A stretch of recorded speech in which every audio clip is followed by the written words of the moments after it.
Show with breaking news. The Celtics have announced that Kristaps Porzingis has suffered a torn medial retinaculum, allowing dislocation of the posterior tibialis tendon in his left leg during the third quarter of Game 2. According to the team, his availability for upcoming games will be determined day to day. Here's Joe Mazzulla just moments ago. Kind of a random situation, yeah, and I felt something, and now I have to deal with it. So. As we said, yeah, it's going to be day to day, and see how I am tomorrow. And obviously, I'm going to do everything I can to be out there tomorrow, and we'll see. Are you optimistic? I am, of course. I have to be.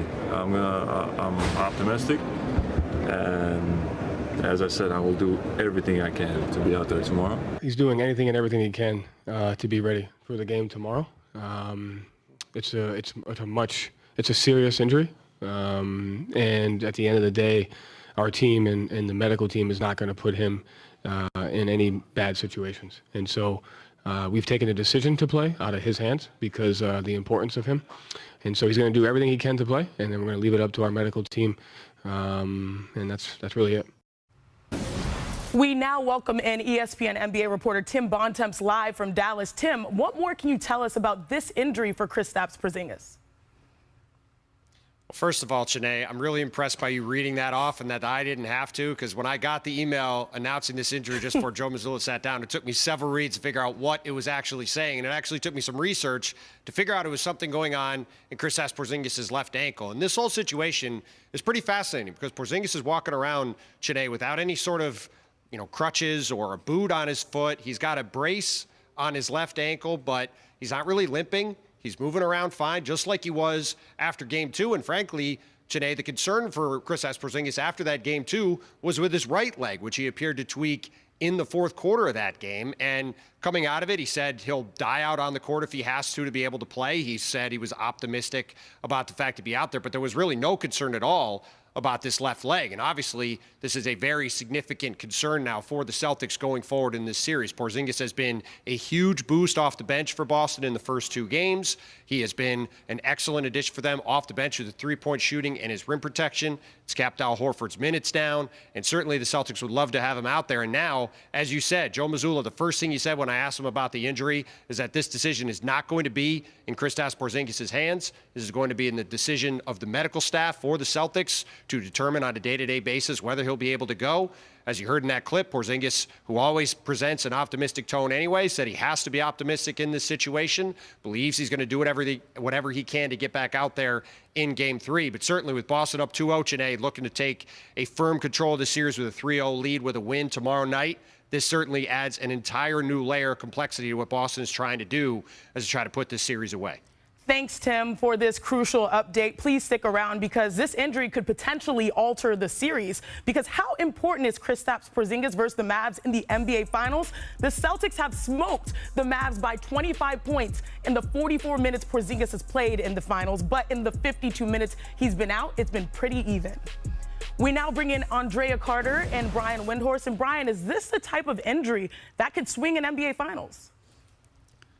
Absolutely. I can't believe I'm saying this, but I've actually had a similar type of injury as a non-athlete with this tendon in my foot before. It afflicts some people who have flat feet, which I do, and it can affect your arches. And, Porzingis did have plantar fasciitis last summer. It prevented him from playing for his national team of Latvia. So it is, it's something that he's probably been monitoring for a while. I would also tell you it's a type of, at least when it was a tendonitis, it's something that takes a while to deal with. And if you listen to Joe Mazzulla there, it's very clear that they are preparing for the reality he may not be able to play.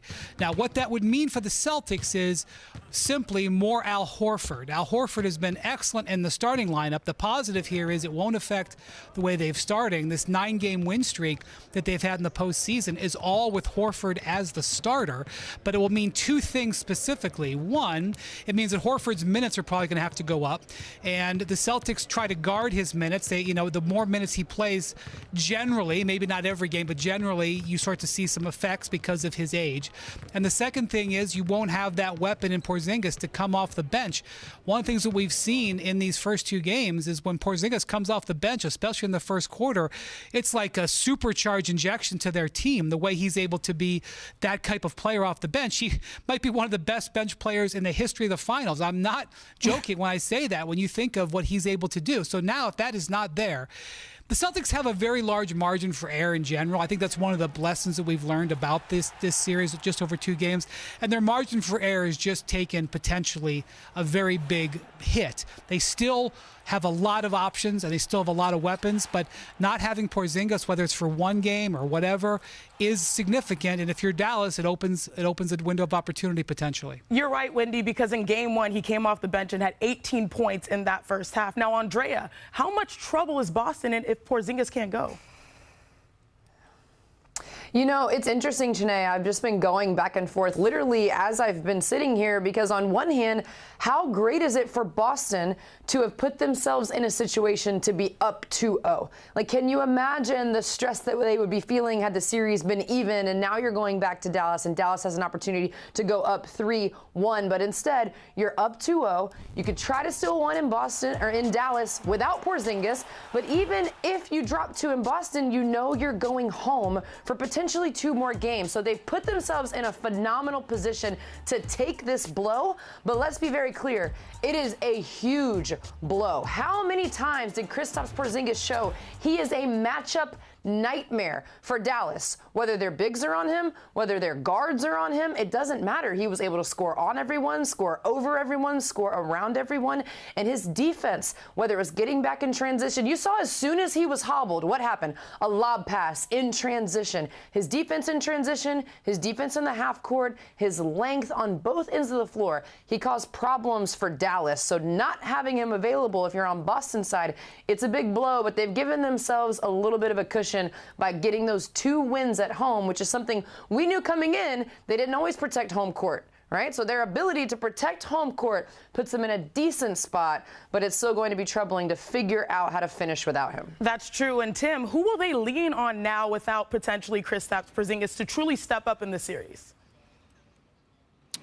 Well, today I think we'll see some of Luke Cornett, who's typically been Boston's backup center whenever Porzingis or Al Horford hasn't played. But I want to go back to a point Brian made about Al Horford's minutes. And when Al Horford is in the 25 to 30-minute range, he has been an excellent player for Boston in these playoffs. When his minutes go up above 30, when they go up above 35, when they approach 40, his efficiency and his play starts to really decline. And a thing that's been critical in the first couple games of this series for Boston is that Ben Horford has been able to switch out onto Kyrie Irving, has been able to switch out onto Luka Doncic, and has been able to do so without any really negative impact on the Celtics defensively. If his energy level starts to dip, if he's not able to play with quite the same intensity level because he's playing more minutes, all of a sudden, maybe Luka Doncic gets going a little more, maybe Kyrie Irving finally gets going after a rough couple games, and things start to look a little bit different for Boston in this series. Now, Luke Cornett has been a very effective piece for Boston. He's got the size to be able to lay back and potentially disrupt some of the pick and roll lob action that Dallas has not been able to get to in the first couple games of this series. It has been such a critical part of what Dallas has done in these playoffs. But make no mistake, Luke Cornett is not Kristaps Porzingis. And as you laid out in those stats before, Celtics plus 25 with Porzingis on the court, even with him on the bench.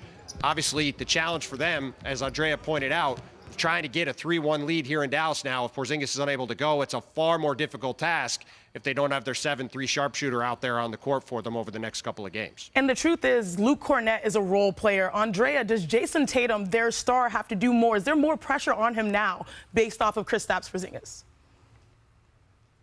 You would think so, right, Janae? Especially being on the road in Dallas. What is something that we've been saying about Dallas's superstars when they're in Boston? Your superstars perform on the road. They have to perform on the road. So more eyes are going to be on Tatum. And just think about in Game 1, Kristaps Porzingis dropped 20. Kristaps Porzingis has been consistently efficient when they need a bucket, while as Jason Tatum, even though I think he's been tremendous out there on the court, aside from his efficiency, that's been the thing. He's been inefficient. And now without Kristaps Porzingis on the floor to make up for some of that, his efficiency is going to be a big key for potentially trying to snag at least one win on the road in Dallas. Your superstars show up on the road. Jason Tatum has been a leader. He's been a facilitator. He's been a key. He's been the engine. You heard Drew Holiday. He gave Jason Tatum so much credit even for his own performance in Game 2. But the efficiency now is going to be huge if you're Jason Tatum on the road. And this has me thinking, Wendy, are the Celtics actually designed? Are they actually built for times like this? Well, I mean, they do have a good 7-man, 8-man rotation, but they are a top-heavy team. That is really a good thing from because their top 6 are awesome. And Porzingis missed 2 whole series, and they pretty much blasted their way through it. So that just was happening. They were just playing without him a few weeks ago. So it's not like they have to go back to the drawing board here. They can rely on it. But it does limit some of the options that they have. And they are blessed, and they have been designed to have a lot of options. They are as prepared for an injury like this, honestly, as any team that I've seen in the finals in the last decade. So I'm certainly not going to sit here and tell you that they can't handle it and get 2 more victories. But it would be unfair and untrue to say that this, if he can't play for any significant time, is not a significant, potentially series-changing incident. Again, Kristaps Porzingis suffered a torn medial retinaculum, allowing dislocation of the posterior tibialis tendon in his left leg in the 3rd quarter of Game 2, and is now considered day-to-day. So a bit of news to start our show, but we've got more news coming. Coming up next on NBA Today, Caitlin Clark was left off of Team USA's roster, and we'll hear straight from the decision makers why they made that call. Plus, reigning MVP Breanna Stewart will be heading to Paris, and she's joining the show next to show us a little inside look at Team USA.